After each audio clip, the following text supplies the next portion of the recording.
Hello guys, this is Marish. Ayan, huwag kayong makakalimot i-subscribe ako sa aking YouTube channel which is Manifest, tapos 4 na 8888 Marish Venture 24. So ayan, for more videos guys in time. Hindi pa lang talaga ako nakakabili ng magandang camera. So sige lang, may tamang panahon para that. So ngayon, pagpasensyahan na muna yung mga videos ko dito, gagawin ko muna lahat sa TikTok. Kasi super ano talaga ng cellphone ko, lalo na pag basta ayun na. So ayan, so sisimulan ko na. This is Pluto Retrograde Part 2. So bakit gumawa ako ng Part 2? Kasi hindi pa ako natapos dun sa aking mga sinasabi. So ngayon, mas less yung mga tao. Ayan, kahapon kasi ang dami. So lahat tumitingin sa akin. So eto. So Pluto Retrograde, nagsimula siya nung, ulitin ko, nagsimula siya nung May 2, matatapos siya ng October 11 this year. Ayan, at the sign of Aquarius. Pero magse-setback siya into Capricorn. So lahat ng mga Capricorn at saka mga anak ni Saturn, lahat sila ay magiging ano talaga, mahaba-haba yung ating mga pagdaraanan. Maybe it's letting go and embracing new opportunities, and yung or i-gain na natin yung mga power natin ngayon. Kasi 'di ba, si Pluto planet is all about death and rebirth, sudden transformation, regeneration, power. So nasa 8th house yan siya guys, yung original niyang ano, house. So sa mga hindi pa alam yung birth chart nila, create your own birth chart sa astro.com or astrosic.com. Ayan. So you have to know your blueprint of life, and that is your birth chart. So it was connected into the planets and all. So ayan, wag nyo lang liitan yung understanding nyo, luwagan nyo, para at least may mga bago kayong matutunan, lalo na sa energy nyo, sa sarili nyo. Kung di nyo maintindihan, balik-balikan nyo lang basahin, may mga definition doon, at saka and so on. At may mga YouTube, Google, importante kayo yung mag-aral. So balikan natin yung Pluto retrograde this year. So sa Pluto kasi guys, is yun yung definition niya, it's all about power. So may mga bagay tayong bibitawan, importante man to o hindi, ugali man to, habit, lahat, kasi kailangan na silang bitawan para sa bagong level up mo. So hindi siya madali kasi napakasakit. Maybe it's kaya nga, diba, lahat ng sudden masakit siya. Pero wag niyong tingnan na dahil painful, negative na, or matatakot ka na. Don't live in fear kasi low vibration yan, and worries. So always live in high vibration energy or frequency. So na-explain ko na yan sa isang video ko. Ayan, so si Pluto kasi is nasa 8th house. And this year is the year of 8 number, or numeric number 8, which is, so ayan guys, this is Marish. Ayan, naputol yung isang video ko, so i-connect ko na lang to. So this is part 2 of Pluto retrograde from May 2 to October 11 this year, 2024. So retrograde is ano, transit yan na yan, bumabagal or bumabalik, mabagal or bumabalik yung ano niya, ikot ng planets. But ayun, para mas manawaan nyo, mag-research kayo. So ito yon, Pluto is all about generation, new regeneration of your power, and assessing all your worth and mga ano sa buhay mo na kailangan nang i-remove or kailangan nang i-let go. So it's all about a sudden transformation. Power, ayan, nalalag ako. Death and rebirth. Sinasabing death and rebirth, guys, grabe to talaga. Nung pinagdaanan ko sa Saturn return ko, 360 degrees bigla kang bumaba. So ganun yung pain niya. Depende kasi yun sa tinitingnan mo. Tinitingnan, pag-handle mo or mindset mo. Lalo na pag water sign ka. Kasi napaka-emotional. So, hindi lahat parehas yung adjustment. So, kung ikaw man ay water sign, so you need to hear this. At saka sa mga earth sign, fire sign, and air sign. So, Pluto in Aquarius, siya, which is Aquarius is air sign with water embodied chuchu. At saka anak siya ni Saturn. So, anak ni Saturn si Capricorn at saka si Aquarius. So, it's all about, Saturn is the father of karma, the father of time. So, karma, it's not just bad karma, meron din siyang good karma, magmamatter yan sa mga ginagawa mo dito sa buhay. So, assess yourself from the moment na nabuhay ka dito. So, i-assess mo yung lahat ng ginawa mo mula noon hanggang ngayon. Kasi this year is the year of number 8, and 8 number is the planet of Saturn, and Saturn is the planet of lesson, teaching, and all. So, kung ikaw man ay may mga ginagawa sa iba, sa sarili mo, you're speaking to yourself negatively, you will earning that this year. So, hindi yan pananakot, but it's a reminder, guys. Kasi, ang mga tao ngayon nakakalimot na talagang totoong may karma. And they just, tinitingnan nila na, okay lang yan, enjoy life lang. So, madaming saan pinafocus ng mga tao ngayon yung sarili nila, which is more on makamundong buhay. Nakakalimutan nila yung spiritual nilang buhay, which is dun dapat yung i-grow mo. Kasi in times of ikaw na lang mag-isa, wala ka ng pera, and so on, meron kang problema, you're depressed, stress, walang makakaunawa sa'yo. Walang ibang makakaunawa sa'yo kundi ang Diyos lang. So pray, pray, pray, and be humble always. Do it right, do it good. Alam man ng iba or hindi, importante, alam mo sa sarili mo na tama yung ginagawa mo. Kasi it's self-worth. So, ayan. So, ayun na nga. So, Pluto retrograde kasi, guys, grabe yung sudden transformation to the point na maano ka talaga. Parang masasabi mo, ano na ba to? Bagyo na ba to, Lord? You will really ask God for wise and what's your purpose in life. So, ayan, liliko lang ako. Kailangan patatagin mo yung trust mo sa process ni God.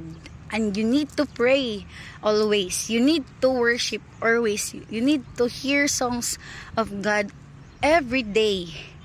Kasi from May, basta buong taon, susubukin yung faith mo, susubukin yung worth mo, susubukin yung situation mo. So, as me na Capricorn, the son of Capricorn, anak ni Saturn, the father of karma, lessons and teachings, ang tangi ko lang mabibigay na tips is help other people, do it in service, kasi andito tayo sa mundong to serve and to protect the nature and whatsoever are yung bawat isa, to preach, and ayun, malinis na gawa. Kasi kung nagtatanong ka sa sarili mo ngayon at nasa punto ka ng bakit grabe, lalo na yung may mga Saturn return, kasi nakaano yan sa faith mo. It all matters in your your spiritual journey and so on. Lalo na kung nasa 12th house mo to. So, kung hindi nyo pa alam yung mga birth chart nyo, produce it. Go into astro.com, astroseek.com, may mga meaning doon. Basahin nyo pa ulit-ulit. Hindi yan isang basa lang para maintindihan mo. It takes years, months, and really search. Kasi hindi yan parang lang, isang basa lang.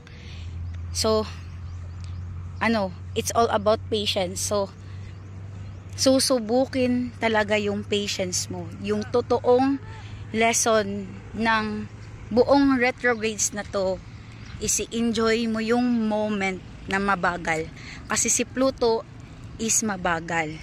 Lalo na pag, nag-embrace na rin si Saturn retrograde. And so on si Neptune. So, wag mong i-complicate yung mga bagay.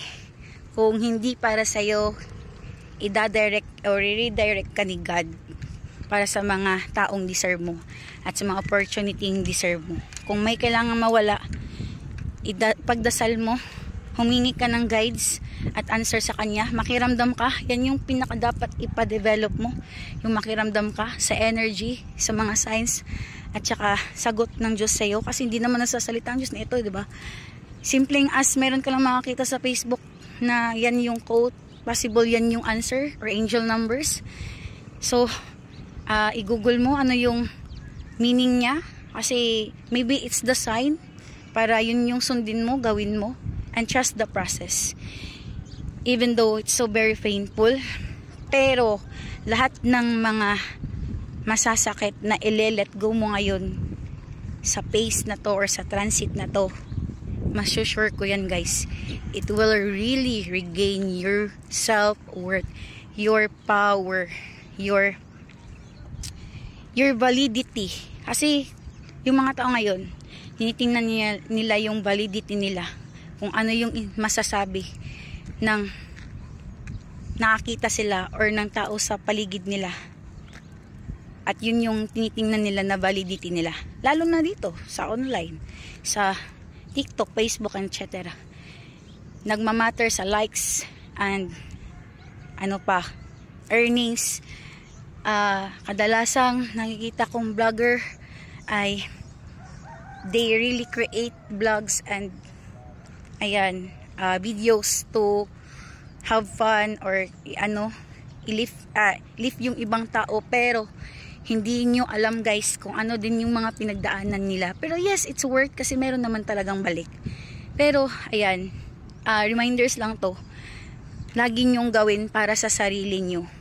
It will really attract those who really resonates and same mo ng level. So wag mong kakalimutan yung worth mo, yung respeto sa kada tao. Kasi si Saturn, the planet of lessons and teachings and karma, which is si Pluto na sa 8th house, which is Scorpio, in sign yan na ang tawag doon, love ni Saturn, Libra, and whatsoever, na malakas din si Saturn yung energy nila doon. Tatamaan ka talaga. So it will really tawag doon, babalik sa'yo lahat. So do good. Yan yung laging teach ni Saturn sa atin every time. So ayan lang guys, so far siguro. So ayun guys, so hindi ko man maturo lahat, pero I think yun yung download sa akin para ma-share ko sa inyo. I cannot cater all lahat ng mga nagme-message sa akin, pero ayun yung pinaka ko. Pray and be humble. Mag-ingat kayo sa mga sinasabi nyo, lalo na sa sarili nyo, sa mga tao. Maintain respect all the time, kahit kaaway nyo pa yan, and etc. Kasi pag si Saturn or the planet of karma, pag siya na yung bumawi, babawi talaga siya. Hindi ito pananakot, it's sa inyo to expand and ayan, mas makilala nyo yung sarili nyo. Go to have your birth chart. Read your birth chart. It's all about you. It's all about your energy. Kaya para makilala niyo yung sarili niyo at mag-adjust kayo doon na pag fire sign ka pala, mo pala, aggressive to the point na napaka-energetic mo, na you're talking direct, and ayan, gusto mo may productivity ka talaga sa isang araw. So ganun ka. Kung when you set goal, dapat may productivity yan na makikita within a day or a short length of time. So mostly mga fire sign, hindi bagay sa kanila yung long term goals. Pero syempre may may mga long term goals like bahay, etc. So kung daily activities, ayan, so they will be bored kung wala silang ginagawa. So ayan, assess yourself. Water sign, napaka-emotional. Dito ka makaka-feel ng comfort. Sila yung mga taong grabe makapag-express and mauunawaan yung emotions mo. Pero sila din yung mga taong madaling ma-offend. So kaya kailangan mong maging tawag doon, maingat sa mga words mo. Bakit ko to siya sinasabi? Pluto retrograde lang naman yung sinasabi natin. Kasi magmamatter yan sa daily activities mo with the length of the transit hanggang October. Kasi sa Neptune retrograde hanggang December pa. So it's a whole year. Kung tutuusin yung mga nangyayari ngayon, yun, umuulan kasi konti. So yung mga nangyayari ngayon sa countries and so ever, it's all about that energy. So ayan, kasi syempre di naman lahat makakaintindi talaga.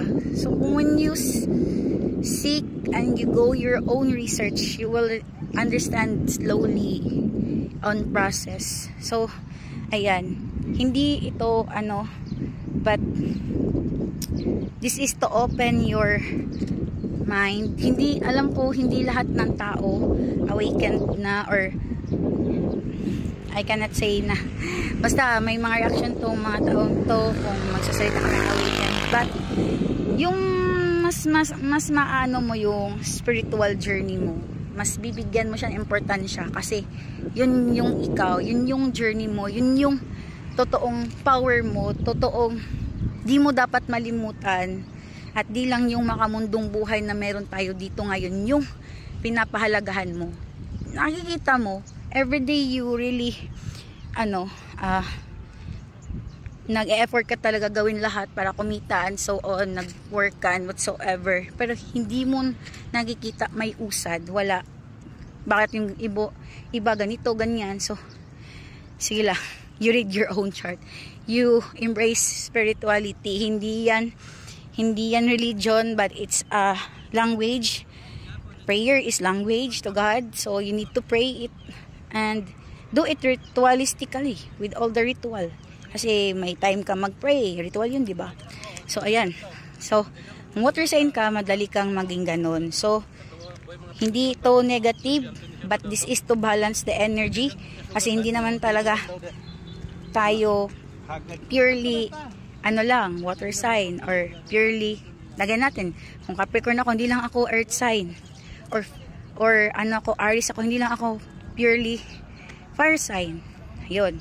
Kung Cancer ka, hindi ka lang purely Cancer sign or Cancer energy.